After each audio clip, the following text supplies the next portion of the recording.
এই পরোটাটা সকালের ব্রেকফাস্ট কিংবা রাতের ডিনারের জন্য বানিয়ে নিতে পারো। খুব সহজে ঘরে থাকা সমস্ত উপকরণ দিয়েই এটা হয়ে যাবে, আর এটার সঙ্গে কিন্তু আলাদা করে কোনো সবজি বানানোরও প্রয়োজন পড়ে না। আমি এখানে টক দইয়ের সঙ্গে পরিবেশন করেছিলাম। এই পরোটাটা কিন্তু ঝটপট বানানো হয়ে যায়। এটা খেতে অনেকটা টেস্টি, বাচ্চা থেকে বড়রা সকলেই পছন্দ করবে। তো পরোটাটা বানানোর জন্য গমের আটা নিয়ে নিয়েছি এখানে আমি, আর অল্প একটু লবণ দিয়ে ভালোভাবে মিশিয়ে নিলাম। অল্প অল্প করে নর্মাল পানি দেব আর একটা ডো বানিয়ে নেব। পানিটা কিন্তু একবারে দেওয়া যাবে না, তাহলে কিন্তু ডোটা অনেকটা নরমও হয়ে যাবার সম্ভাবনা থাকে। তাই অল্প অল্প দিতে হবে আর খুব ভালোভাবে হাত দিয়ে মেখে নিতে হবে। ডোটাকে ঢাকনা চাপা দিয়ে 15 মিনিটের জন্য রেস্টে রাখলাম। এদিকে আমি বেশ খানিকটা পেঁয়াজ নিয়ে নিয়েছি, ওই মাঝারি সাইজের 4-5টা হবে, আর খুব পাতলা পাতলা স্লাইস করে কেটে নিয়েছি। পেঁয়াজের পাপড়িগুলো হাত দিয়ে একটু ভালো করে খুলে সাইডে রাখলাম। এবার একটা মশলা বানিয়ে নেব। তার জন্য নিয়ে নিলাম 1 চামচ গোটা ধনে, গোটা জিরে আর 1 চামচ গোটা মৌরি। খুব ভালোভাবে ড্রাই রোস্ট করে নিতে হবে। এবার মশলাটা একটু ঠান্ডা হয়ে আসলে এটাকে একটু দারদারা পেস্ট করে নিতে হবে। একদম কিন্তু ডাস্ট করা যাবে না, একটু দানা দানা থাকলে খেতে ভালো লাগবে, ফ্লেভারটা অনেক ভালো পাওয়া যায়। তো আমি একটা শিলনোড়াতে একটু ডাস্ট করে নিলাম। এবার মশলাটাকে সাইডে রেখে গ্যাসের উপর একটা ফ্রাইং প্যান বসিয়ে দিয়েছি। অল্প একটু সাদা তেল দিয়ে দিলাম আর দিলাম 1/2 চামচেরও কম হিং। হিংটাকেও একটু নাড়াচাড়া করে ওই ভাজা মশলাটা দিয়ে দিলাম 2 চামচ পরিমাণ। তেলের মধ্যে মশলাটা একটু ভাজা ভাজা হলে দিয়ে দেব কুচানো কিছুটা কাঁচা লঙ্কা আর একটু আদাকে গ্রেট করে দেব। আদা আর কাঁচা লঙ্কা দুটোকেই একটু তেলের মধ্যে ভাজা ভাজা করে নেব। এবার যে পেঁয়াজটা রেখেছিলাম সেটা এর মধ্যে অ্যাড করব।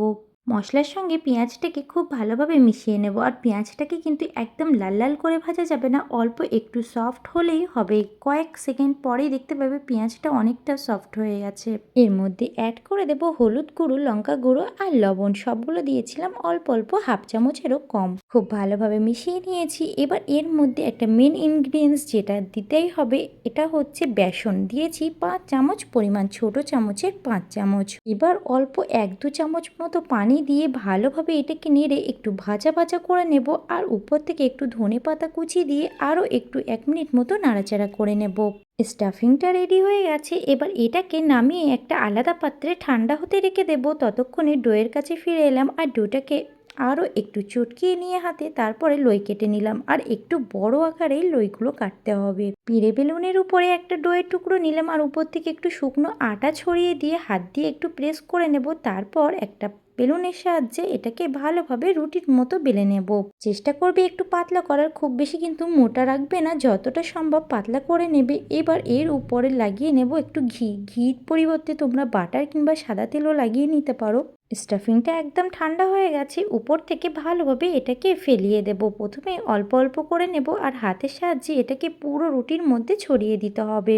এবার একটা ছুরির সাহায্যে ঠিক সেন্টার বরাবর ছুরির আগাটা রেখে নিচের দিকে টেনে কেটে নিতে হবে, ঠিক ভিডিওতে তোমরা যেভাবে দেখতে পাচ্ছ। তারপর একটা সাইড টেনে ঠিক যেভাবে দেখছো এইভাবে ফোল্ড করবে। মোড়া অংশটাকে তুলে আবার দ্বিগুণ করে ফের আর একটা ফোল্ড দেব। ফের ওটাকে নিয়ে আরও একটা ফোল্ড দিয়ে নেব, ঠিক আমরা 3 কোণ পয়টা করার জন্য যেভাবে মুড়ে থাকি। ভিডিওটা দেখলে তোমরা কিন্তু সেটা বুঝতে পারবে।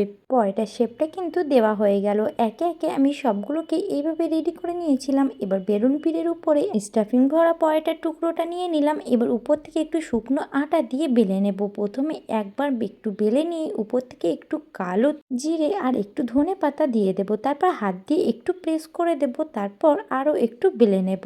পরোটাটা কিন্তু খুব বেশি পাতলা করা যাবে না, তাহলে ফেটে যাবে আর স্টাফিংটা বেরিয়ে আসবে। মোটামুটি একটু বেলে নিলেই হবে। তারপর দেখতেই পাচ্ছ ঠিক আমি কেমন মোটা করেছিলাম। গ্যাসের উপর একটা তাওয়া বসিয়ে দিয়েছি। তাওয়াটা একটু গরম হতে পরোটাটা দিয়ে দিলাম। প্রথমে তেল ছাড়াই এপিট ওপিট একটু সেঁকে নেব। তারপর আমি এর মধ্যে একটু ঘি লাগিয়ে দেব। এই পরোটাটা ঘি দিয়ে ভাজলে কিন্তু খুবই ভালো লাগে খেতে। তোমরা চাইলে বাটারটাও ব্যবহার করতে পারো। তো দুই সাইডে কিন্তু আমি ঘিটা লাগিয়ে নিয়েছি। এবার গ্যাসের ফ্লেমটাকে মিডিয়ামে দিয়ে এপিট ওপিট উল্টিয়ে পাল্টিয়ে ভেজে নেব। খুব বেশি কিন্তু টাইম লাগে না। আর ভিতরের স্টাফিংটাও আগে থেকে রান্না ছিল, তার জন্য কিন্তু উপরটা এপিট ওপিট লাল হলেই নামিয়ে নাও আর গরম গরম পরিবেশন করো। ভিডিওটি যদি ভালো লেগে থাকে তাহলে অবশ্যই লাইক কমেন্ট শেয়ার করে দিও। আর আমার ফেসবুক পেজ থেকে দেখে থাকলে পেজটাকে ফলো দিয়ে পাশে থেকো। আর ইউটিউব চ্যানেল থেকে দেখে থাকলে চ্যানেলটাকে সাবস্ক্রাইব করে পাশে থেকো। দেখা হচ্ছে অন্য কোনো ভিডিওতে। ততদিন সবাই ভালো থেকো, সুস্থ থেকো। টাটা।